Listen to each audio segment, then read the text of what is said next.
Welcome to the West London branch meeting for this week. We are very lucky to be joined by Joseph Choonara, who has talked a lot about socialism in the time of pandemics. I think he's written an article for our journal recently. So he's going to talk first for around 15 minutes, then we're going to open up for discussion. So if you'd like to take part in that, you can raise your hand, or if you're struggling, you can put something in the chat and we'll help you out. And then after the discussion, we'll bring Joseph back in.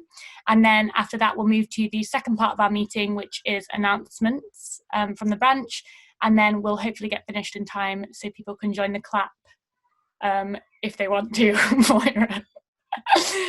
Okay, so without further ado, I will welcome Joseph. Over to you. Hi. Nice to see you all. Nice to see some familiar faces under these very weird circumstances. And hopefully I'll see you all in the flesh at some point in the next, in the coming months and years. Let me start by saying something about the Dominic Cummings affair, because it would be strange not to talk about it. I think it tells us a number of things about this government. The first thing is it tells us that Dominic Cummings was a disaster waiting to happen, to incur the wrath of, I think, 40 or so Tory MPs who have now asked him to resign. And I think 15 bishops have already condemned Dominic Cummings and Boris Johnson. It's quite phenomenal. It also reminds me of that old adage of be careful who you kick on the way up, because they'll all kick you on the way down. And Cummings has made himself unpopular with pretty much every civil servant, politician and journalist in the country. But more importantly, that tells us two things politically. That it would be very easy for Boris Johnson to cut Dominic Cummings loose at this point in time.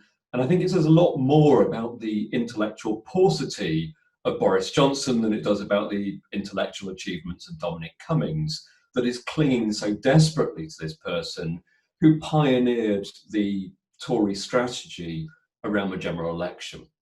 We can talk about more about that in the discussion if we like, but it does remind me a little bit of reading Leon Trotsky writing about the 1917 revolution, the relationship between Rasputin and the Tsar and Tsarina, and their intellectual weakness was compensated by this strange Russian mystic who produced all this claptrap. And if you read Cummings' blog, you'll know that he produced a lot of claptrap. More important than that, though, it shows the absolutely overwhelming arrogance and disdain that people like Cummings and Johnson have for ordinary people in Britain. The most obvious question that's posed, Cummings says he travelled several hundred miles because he was looking out for his family, but they insist that come Monday, we have to reopen the schools and put our children in danger. What this crisis is revealing very, very sharply in a whole number of ways are the antagonisms and tensions of capitalist society, and it's intensifying and deepening those antagonisms. Most obviously the class antagonism, the divide between the likes of Cummings and Johnson and the likes of you and I. There's a very sharp division now in society, but you see it at an international level, the tensions between America and China, the tensions within the European Union, all the kind of battles and squabbles within the capitalist class itself are being intensified by what's happening. And I think we should start by saying that this is a very, very big crisis we face now. There's a quote by Walter Benjamin, the great Jewish German Marxist theorist from 1940, a very, very bleak time in world history, actually just a few months before he committed suicide to escape from Nazi persecution. And he says this, Marx says that revolutions are the locomotives of world history, but the situation may be quite different. Perhaps revolutions are not the train ride, but the human race grabbing for the emergency brake. Now, I always thought that quote was a little bit too bleak to shape socialist strategy. It's too pessimistic, too dark. But if you look at the world today, it's clear that we're now experiencing a major crisis on three different fronts, and it's a very deep crisis. First of all, there's the pandemic itself. Secondly, there's the economic crisis that has now emerged as part of this pandemic. And thirdly, in the background to all this, of course, the deeper ecological crisis of catastrophic climate change, which haunts us all. Remember how the year started? It started with fires in Australia and Brazil, flooding in Indonesia. You know, it's getting very, very biblical. There was a report about locusts sweeping through Africa, causing starvation. And now we have plague as well, along with economic crisis. This is a very, very dark time, and we have to therefore explain what's going on and talk about how we resist. Now, in explaining what's going on, we have to start with an understanding that these crises, that the three crises that we're experiencing, are each a product in their own way of capitalism as a system in its current form. And what I mean by capitalism is quite simply this, that first of all, the system lives by the exploitation of the great majority of people, the 2 billion or so wage labourers on a global scale, by a tiny minority of people at the top of society. It's a class-divided system that is based around profits. But secondly, it's a system based around competition between different elements within the capitalist class as they fight over who's going to grab the most profits. And thirdly, these divisions in capitalist society exist on an international scale and are bound together with divisions between different states making up the capitalist system. Once we see it in those terms, we can begin to understand how it generates these crises. Because once you recognize that there's a competitive battle over profitability, competition between capitalists and competition between capitalist states, and that anyone who gets left behind in this battle gets driven to the wall, ends up bankrupt, you can understand how this drive for profitability pushes the system again and again to crisis. Let me give you some examples. First of all, there's the deeper ecological crisis I mentioned. Good example of this. Right at the beginning of the pandemic, it was suddenly recognized that the world didn't need very much oil this year. Saudi Arabia and Russia chose this moment not to cut oil production, but to engage in a bitter price war, largely aimed at wiping out the American shale oil and gas industry based around fracking and so on, which, because it's so expensive as a way of extracting oil and gas, requires high oil prices. This brutal price war continued until oil was so cheap that oil companies in America were paying people $20 or $30 to take away a barrel of oil. They simply couldn't afford to store it anymore. At no point in this competitive, profit-driven battle was a question posed, why are we sucking oil and gas out of the ground and using them to destroy the environment? It just doesn't occur under capitalism to ask these questions. This is an example of what John Bellamy Foster, the American Marxist, calls a metabolic rift, the huge gulf that separates human society from nature under capitalism, because capitalism tries to subordinate nature to its own laws of profit-making and competition without any sort of limits. But we can say the same about the emergence of this virus. I'm not saying that it's purely a product of capitalism, it's not some sort of conspiracy theory, but we have to understand that the major viral threats to humanity, influenza, coronaviruses, and so on, largely come out of the world of nature. They come out of animal populations. In the case of coronavirus, it comes from horseshoe bats, mainly in China, crosses over into other species, and then crosses over into human societies. And these processes don't happen by accident. What's called zoonosis, the transfer of viruses from animals to humans, happens because of the way that human society impacts upon nature. And it's driven by two processes. The first is the development of big agribusiness, the creation of massive flocks of chickens, herds of swine on a global scale now, emulating what happened in North America and Europe in the post-war decades when big agribusiness was born.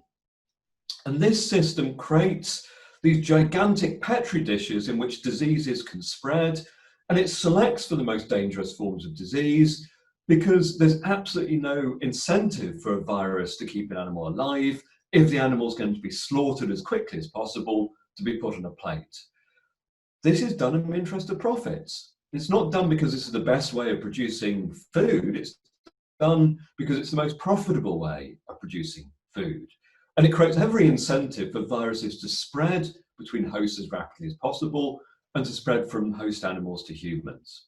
And this is how influenza recently has become, again, a major threat for humanity. In the case of coronaviruses, it's probably not come from big herds of animals. It's more likely that coronavirus came from the disruption of natural ecosystems as capitalist agriculture and capitalist production and unplanned urbanization breaks into wilderness areas and reorganizes wildlife, forces animals into contact with each other in new ways. And we've seen a whole number of deadly diseases, not just the coronavirus, but the Ebola virus, which also comes from bats in the wild, other diseases like Nipah in Indonesia and Malaysia. All of these kind of viruses spill over when you have these processes of ecological disruption, which happens under capitalism, I say, pretty much without limits. This is how the pandemic arises, like so many pandemic threats. So we have to understand the capitalist roots of these crises. Now, once the pandemic begins, we see again the capitalist logic playing itself out. The first instinct of ruling classes around the world is to try to keep the engine of profit generation going. It's true in China. China, the disease circulated for several weeks before attention was drawn to it by the authorities. Indeed, they tried to silence the early whistleblowers. But it's actually even worse if you look at Europe and North America, where for a couple of months, governments did nothing, particularly the British government. The British government has been one of the worst in the world in terms of its handling of this pandemic. The only advice really for 2 months was wash your hands while singing Happy Birthday, or in the case of Boris Johnson and Jacob Rees-Mogg, the national anthem. No preparation, no planning. And then the disease impacts on a British society that's been sucked dry by years of neoliberalism and austerity, which pushes everything to the limits. The health service is really on the edge, held together by the desperate work of doctors, nurses, porters, and all the rest. Transport systems pushed to the limit. You think about the social care system, years of a commissioning model that's cut labour costs to the bone, have put the system on the edge. It's no accident that half of deaths in Europe have happened within care homes. And these kind of structures, even supermarkets, which we found out early on in the pandemic, couldn't store up enough toilet paper to satisfy demand, because everything is done on the basis of just-in-time supply systems, because that's the most profitable way of organising a supermarket.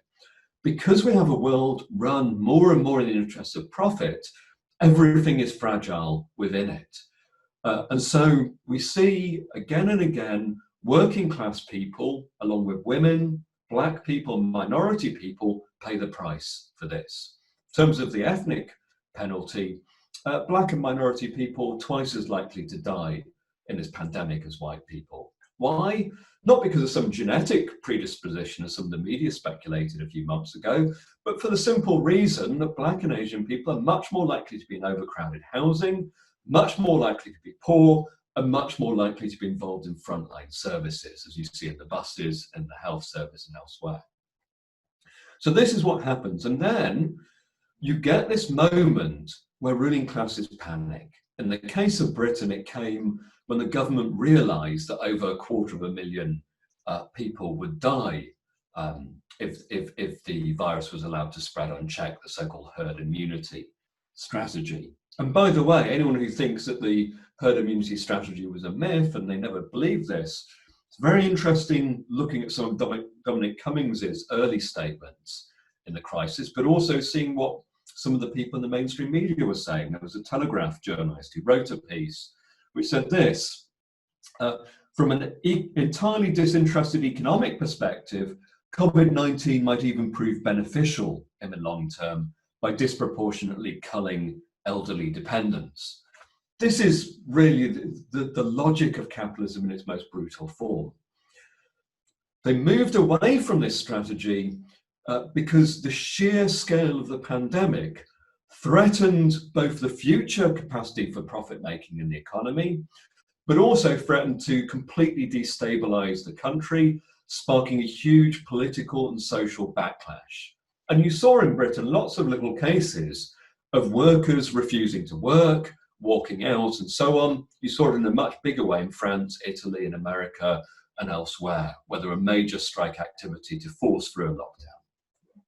Incidentally, Sorry, Joseph, 5 minutes. 5 minutes, okay. Incidentally, Britain is the country in which the lockdown has been most popular of the major advanced economies, reflecting, I think, people's sense that the government had lost control of the situation.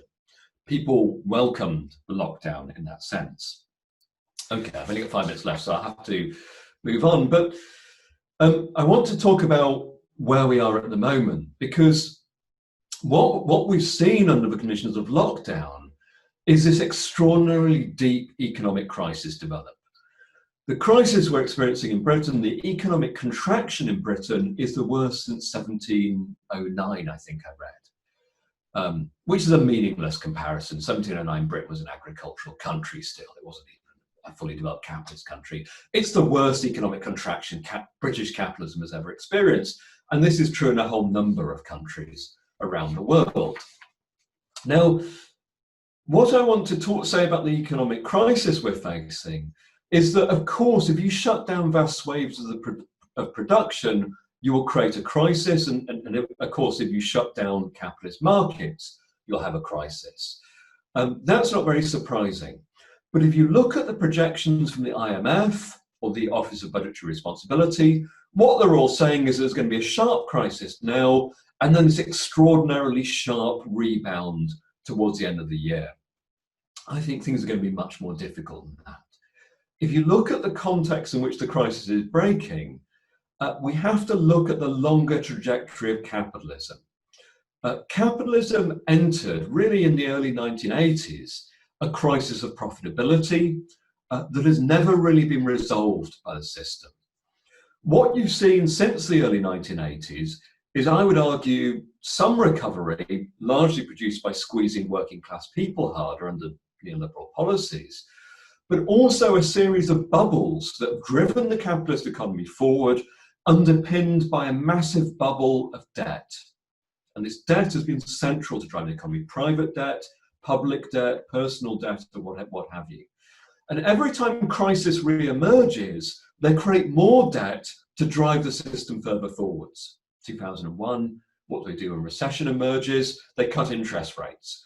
2008, 2009, another crisis, another cut to interest rates, quantitative easing to flood the economy with excess money, and so on and so forth. And what it's done is it's created a capitalist system that's extraordinarily fragile, because it's accompanied by huge numbers of so-called zombie companies that are heavily indebted and risk being driven under in this crisis. And as these companies start to fail, it risks dragging the economy into a deeper depression. I don't think it's as simple as we shut down demand during the lockdown and then we switch it back on again in the autumn and winter. What we're likely to see is a much longer, deeper, and more intractable crisis. And secondly, because they've already fired most of the ammunition that you need to stave off the crisis, interest rates are already zero in a number of major economies, or lower than zero in some cases. They've already done quantitative easing. Now they're having to turn more and more to direct state intervention in the economy.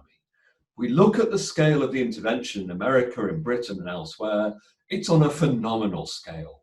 The largest state intervention that the world economy has ever seen outside wartime. Huge mobilization of resources. If you look at just the support for wages alone in Britain, if you combine public sector employment, people dependent on welfare, and the furlough scheme, you're probably talking about a good 25% of the British population or more, dependent entirely on the wage paid on income paid by the government. This is unsustainable in capitalist terms, and that's why we're now in a new phase where we're having what I call the great reopening. They've used all this money to bail out businesses, and most money is directed at businesses. Now they're trying to reopen capitalist firms, beginning with the schools, because the schools are essential to provide childcare and so on to get this moving. This is happening everywhere, by the way, including in global south economies where the virus is still spreading exponentially, like Brazil and India and elsewhere, because you have this competitive dynamic. Now, yeah, what I want to say in conclusion really is about how should we respond as socialists to this. The first thing I want to say, I just want to make 2 points. The first point I want to make is, of course, we have to fight.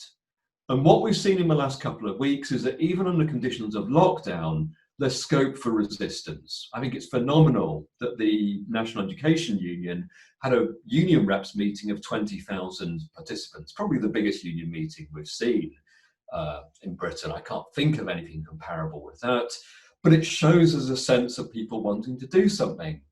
And things like the action committees, the threat of strike action, the threat of walkouts is tremendously important in shaping the resistance.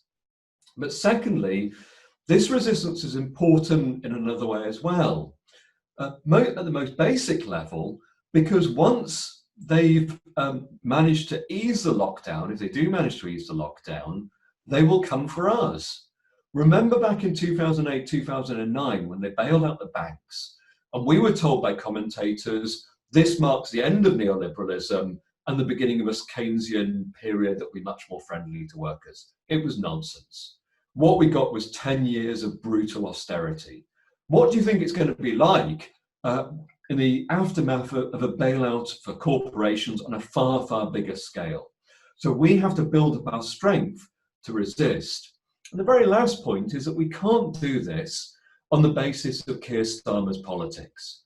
I welcome people in the Labour Party who want to fight alongside us. Lots of Labour Party people will do this. But the idea that Starmer's projects that we're all in this together and that there's a basic national unity is nonsense. Dominic Cummings demonstrates that there's no real national unity here. There's one law for them and one law for us. But at a more fundamental level, you have to choose defend profits or defend working class people's lives. You can't answer that question properly if you work within a framework that's committed to sustaining and developing the capitalist system. Therefore, in the heart of the resistance, we also have to put forward an anti-capitalist and socialist politics that begins to challenge the whole logic of capitalist profit-making and competition. I'll finish there. Thanks very much for that, Nadia. That was brilliant. Yeah, and just on that note, if you keep an eye on the messages as well, because there's still some conversation going on in the chat alongside the meeting. So thank you for that brilliant discussion, comrades. I think we're raising some really important points and highlighting the brilliant things that we've all seen happening in our communities. So I will bring back Joseph now for about 5-10 minutes. Joseph, maybe you can pick up on some of the points that comrades raised. Great. Okay. Thanks a lot for the discussion. Let me respond to a few of the points. On Balwinder's point, this is very, very important. That what we're seeing is a global crisis that plays out in different ways in different locations. And I think for many people in the global south, it's even more brutal than what we're seeing here. The situation with global south is that you have countries with far fewer resources, much more precarious workforces. Often, if you take particularly some of the smaller countries in the global south, countries that have been subjected to brutal structural adjustment programs, which have weakened health services. Often, if you look at particularly sub-Saharan Africa, the impact previously of HIV/AIDS and Ebola, which have weakened populations anyway. And then all the impact of catastrophic climate change, which disproportionately impacts people in these areas of the world. So I think it's going to be very, very brutal indeed. And we have to remember, of course, that this is just one among many diseases in these contexts. Every year, an average of 17 million people die of infectious diseases in the global south. And this is simply adding to this, as well as deepening the economic impact, because, as the International Labour Organization pointed out, there's 1.6 billion people now at risk of seeing their livelihood destroyed in the global south as a result of this pandemic and the associated lockdowns. And this is a long historical story. You go back to 1918 and the great influenza pandemic, in which there were over 50 million people dying, one of the worst pandemics the world has ever seen. Something like a third of those deaths were concentrated in the Indian subcontinent, largely brought about not just by the impact of the disease, but the impact of British colonialism, which exacerbated a famine that developed through the requisitioning of grain and so on. So you can't disentangle this from the workings of global imperialism as well, and the way it impacts upon these societies. So that's a very important point. Secondly, someone asked about the stock market. My friend Charlie Kimber, who edits Socialist Worker and so is a little bit more, has an eye for a good headline, pointed out that Trump tweeted yesterday, the stock market is up, and gave some figures for these huge surge in the stock market. And Charlie pointed out that the same day it was announced that the death toll had reached 100,000 in America. It shows very, very clearly the priorities of Donald Trump in this situation. It's not just that there's a lot of dead people in America, which there are, but if people saw the unemployment figures in America, 40 million people have become unemployed in America. Think about that figure for a second. The entire British labour force is about 30 million people. Considerably more than that laid off in America. This is absolutely phenomenal. This is an absolutely catastrophic waste of life, talent, and so on from these people. And lots of these people, because America presumably will lose their health insurance as well as losing their job. It's a catastrophe, really. Why is the stock market booming? Partly because people think America's over the worst, rightly or wrongly. Partly because people think Trump is going to bail out his friends. And they have good grounds for thinking that. If you look at this structure of the bailout in America, as in Britain and elsewhere, it's directed towards the corporations. It's an example of what I call, I think in my article, socialism for the bosses, capitalism for the workers. In other words, if you're a capitalist and you fall upon hard times, you get a bailout. If you're a worker, you have to pay for the bailout through austerity, for a tax on public services, and all the rest of it. There's one rule for the capitalists, one rule for the workers. Someone mentioned privatization. If you look at the bailout in America, large swathes of the bailout are being administered by BlackRock. BlackRock is probably the biggest financial firm in the world. I think something like $7 trillion under management. It's a company that has employed in recent years something like 80 or 90 different people who've come from governments around the world or from central banks. George Osborne works there, earning £650,000 for a 4-day month at BlackRock, I think I heard was his remuneration package. These are the people who are actually running the bailout in America. This is privatization with knobs on. This is absolutely horrendous what's happening there. So people have good grounds for thinking that Trump is going to help his friends in big business. Thirdly, on the question about legislation, will they keep the legislation? Yeah, I think it's an important aspect of the lockdown.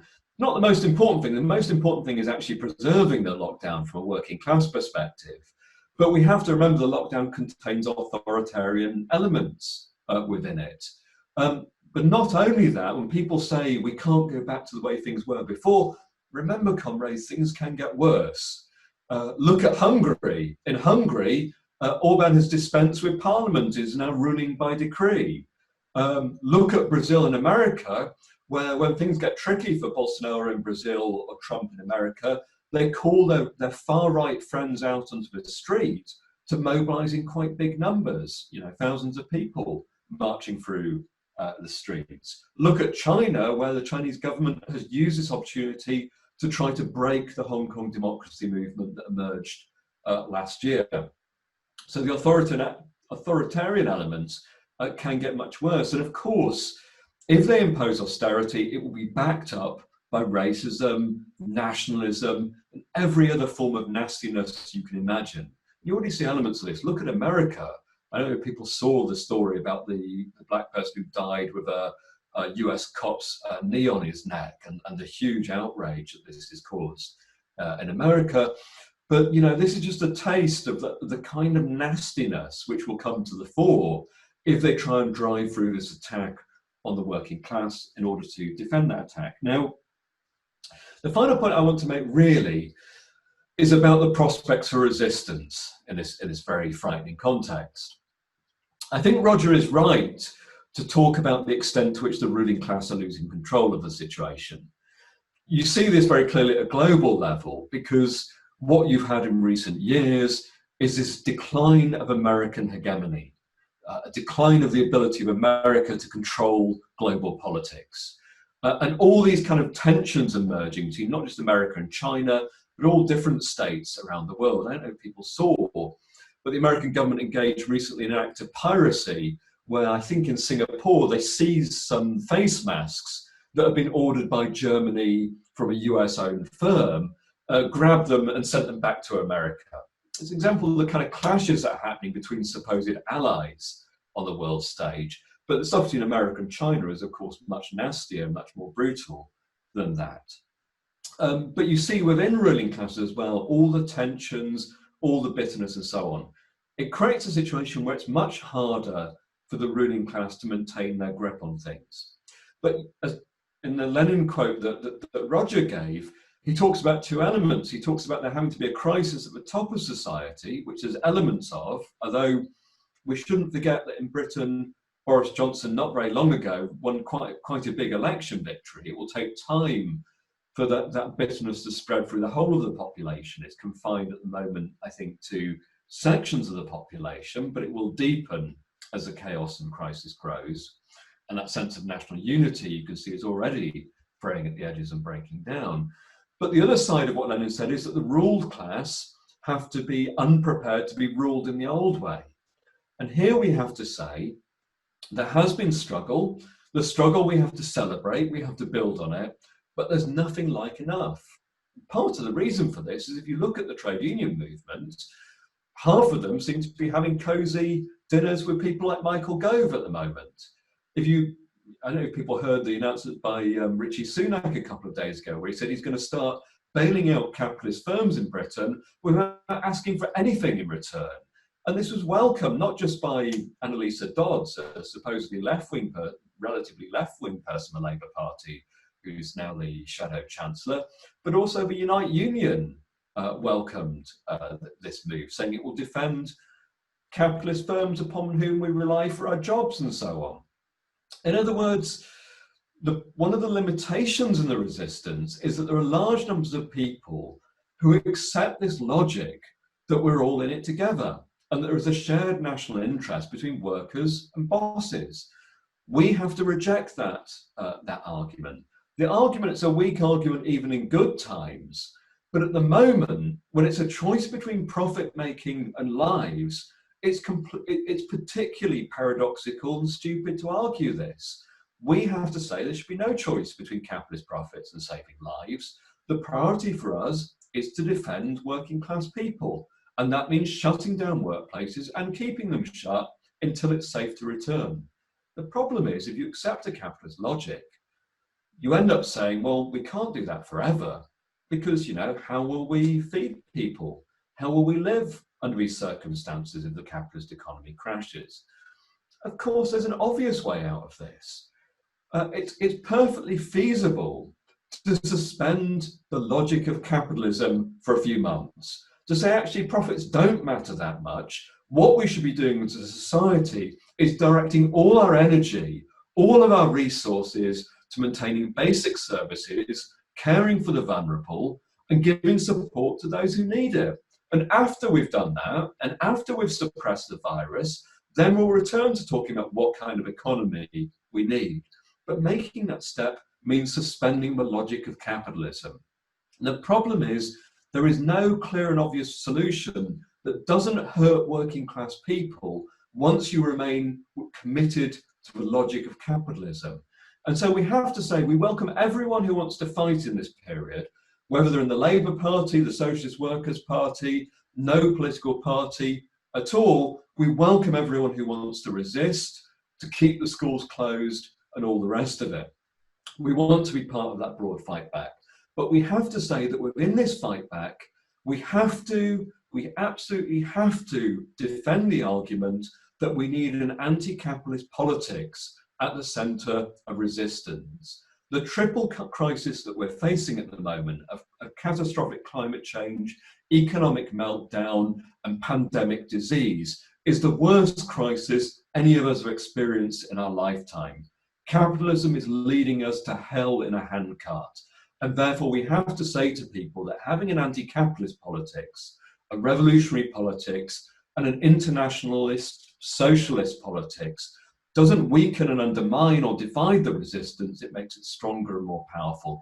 And for me, that's the most compelling argument for why people should join and build the Socialist Workers' Party. I'll finish there.